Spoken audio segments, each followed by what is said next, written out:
বরগুনার প্রবেশদ্বার খ্যাত খাগদন নদী। এই নদী দিয়ে প্রতিদিনই চলাচল করে অসংখ্য যাত্রীবাহী নৌযান। একই সঙ্গে জেলা শহরের অধিকাংশ পণ্য আনা নেয়া করা হয় এই পথে।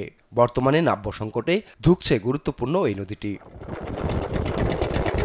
ফাটার সময় পানি না থাকায় জোয়ারের উপর নির্ভর করে খাগদন নদীতে চলাচল করে নৌযান।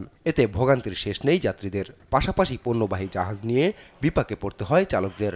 এটা দীর্ঘস্থায়ী কোনো একটা পরিকল্পনা করলে আসলে বরগুনা বাসীর উপকার হয়। আমরা যখন খালের ভিতরে ঢুকি তখন পানি থাকে না, কোনো সময় পানি না থাকার কারণে আমরা ঘাটে আসতে পারি না। ঘাটে দুই একদিন আসতে পারি, দুই একদিন আসতে পারি না। না আসার কারণে ওই ডলুয়া যাত্রী নামাইতে হয়। ডলুয়া 2 কিলো দূর এখান থেকে যাত্রী নামাইতে, যাত্রী খুব দুর্ভোগ হয়। আর এই খাগদন নদী খনন ব্যাপারে এটা হচ্ছে না, ডেরেজার আসছে খালি ওইভাবে রাখে, কিন্তু নদী খননের কোনো নাম নেই।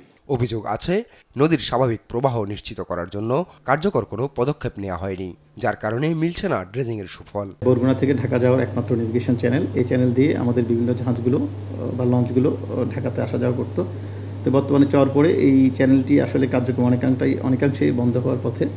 তো আমি বিআইডব্লিউটি এর সাথে এই নেভিগেশন চ্যানেলটি যেন চালু থাকে এবং খনন কার্যক্রম যেন তারা দ্রুত শুরু করে সে বিষয়ে কথা বলবো। আর এছাড়াও যদি উদ্বোধন কর্তৃপক্ষের সাথে কথা বলতে হয় আমরা অবশ্যই কথা বলবো।